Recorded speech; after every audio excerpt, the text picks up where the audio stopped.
आज चीन से फैले कोरोना वायरस से पूरी मानवता कराह रही है, लेकिन चीन लगातार इसे छिपाने की कोशिश कर रहा है। भारत और चीन के बीच 3,500 किलोमीटर लंबी सीमा रेखा है, जिसे वास्तविक नियंत्रण रेखा अर्थात एलएसी कहा जाता है। हालिया विवाद तब उत्पन्न हुआ जब भारत की सीमा सुरक्षा संगठन अर्थात बीआरओ नामक एजेंसी ने लद्दाख में 1 वर्ष तक लगातार अपने अथक प्रयास से सड़क का निर्माण किया, जो लद्दाख में निर्मित श्योक दौलत बेग ओल्डी रोड मैदानी इलाका देप्सांग और गलवान घाटी तक पहुंचता है। दारबुक श्योक दौलत बेग ओल्डी रोड देप्सांग तक 255 किलोमीटर तक की दूरी तय करता है। काराकोरम श्रेणी की पर्वत श्रृंखला में कई ग्लेशियर और बर्फीली झीलें हैं जो सड़क के साथ लगती हैं। चीन भारत के इस कदम को बर्दाश्त नहीं कर पाया, क्योंकि इसका क्रेडिट भी चीन लेना चाहता था और भारत को अपना कर्जदार बनाना चाहता था। चीन ने हद तो तब कर दी जब चीनी समाचार पत्र ग्लोबल टाइम्स ने यह कहा कि सीमा पर विवाद भारत की सोची समझी साजिश है। भले ही चीन का अमेरिका से विवाद शांत ना हो पाया हो, लेकिन भारत चीन को कमजोर आंकने की गलती कर रहा है। भारत को ध्यान रहना चाहिए कि 1962 में जब चीन ने भारत को हराया था, तब दोनों की शक्ति बराबर थी, परंतु अब चीन भारत से 5 गुना बड़ी जीडीपी वाला देश है और भारत की मीडिया, सेना तथा सरकार को अपने सेनाओं को और जनता को चीन के बारे में बताना चाहिए और समझाना चाहिए। यहां तक कि चीन ने गलवान घाटी में कई फाइटर जेट्स भी तैनात कर दिए हैं तथा पेंगोंग झील में भी गश्ती बढ़ा दी है। इसके साथ ही उसने पेंगोंग झील के आसपास के क्षेत्र में फाइटर जेट्स के साथ साथ J-11 और J-16S विमानों की भी तैनाती बढ़ा दी है। ये images open source intelligence analyst Detresfa ने जारी की और यह चित्र और यह इमेजेस यह प्रदर्शित करते हैं कि चीन ने नगारी गुंसा एयरबेस पर लड़ाकू विमानों के परिचालन को तेज कर दिया है। चीन यहां ट्रांसपोर्ट लैंडिंग के माध्यम से भी आवश्यक साजो सामान पहुंचा रहा है।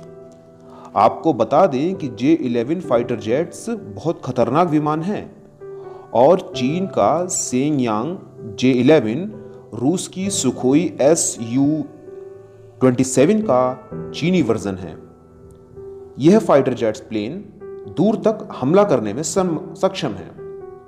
इसके 2 इंजन हैं और जेट से ज्यादा पावर होती है। चीन में निर्मित इस विमान को केवल चीनी सेना ही ऑपरेट कर सकती है। यह जेट 33,000 किलोग्राम वजन के साथ उड़ान भर सकता है और 1500 किलोमीटर की दूरी तक मार कर सकता है।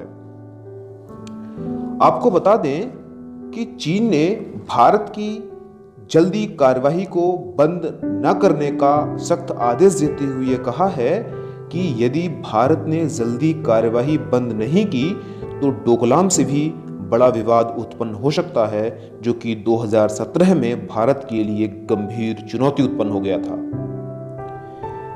चीन द्वारा भारत को लगातार धमकी देने का उद्देश्य उसका पाकिस्तान को समर्थन प्रदान कर भारत में आतंकवादी गतिविधियों को बढ़ावा देना है, क्योंकि भारत एशिया में एक संप्रभु और स्वतंत्र राष्ट्र के रूप में अपने आप को सामने लेकर आया है और चीन एशिया में अन्य किसी भी राष्ट्र को इतने बड़े तरीके से विकसित होता हुआ नहीं देख सकता। और चीन का एक बड़ी वजह यह भी है कि वह भारतीय अर्थव्यवस्था सहित यहाँ की राजनीति पर भी पूरी तरह से नियंत्रण स्थापित करना चाहता है। चीन ने अपनी इस प्रतिक्रियावादी नीति के माध्यम से ही ऑस्ट्रेलिया, इंडोनेशिया, वियतनाम जैसे छोटे छोटे राष्ट्रों पर अपना वर्चस्व स्थापित कर लिया है और अपनी सक्रिय और प्रतिक्रियावादी नीति के माध्यम से वहां की अर्थव्यवस्था के साथ साथ वहां की राजनीति को भी अपने नियंत्रण में ले लिया है। एक और तो दक्षिण पूर्वी राष्ट्र दक्षिण चीन सागर में चीन के वर्चस्व को लेकर परेशान हैं, तो वहीं दूसरी ओर चीनी अर्थव्यवस्था का और चीनी राजनीति का उनके देश की राजनीति, नीति निर्माण, कानून पर वहां का वर्चस्व उनके लिए एक गंभीर चिंता का विषय बना हुआ है। और वह यही कामना और यही उद्देश्य भारत के लिए भी इस्तेमाल करता है। उसका मानना यह है कि वह भारतीय अर्थव्यवस्था सहित भारतीय नीति निर्माताओं पर और भारतीय राजनीति पर अपना नियंत्रण स्थापित करके एशिया में स्वयं को एक संप्रभु राष्ट्र के रूप में विकसित करे। जिस तरह से पश्चिम में अमेरिका का वर्चस्व है, उसी तरह से पूर्व में वह अपना वर्चस्व स्थापित करना चाहता है और भारत का अमेरिका सहित विश्व की बड़ी बड़ी अर्थव्यवस्थाओं के साथ संबंध को वह नकारता है। और यही कारण है कि वह सीमा विवाद उत्पन्न करके विश्व के सामने भारत की असामाजिकता और अशांतता को साबित करना चाहता है। लेकिन भारत इस चुनौती से निपटने के लिए जिस तरह की विवेकशील रणनीतियों और अपने एक रणनीतिक कदमों को उठा रहा है, वह विश्व के लिए एक महत्वपूर्ण सबक है और भारत की सॉफ्ट पावर पॉलिसी का एक बड़ा हिस्सा है।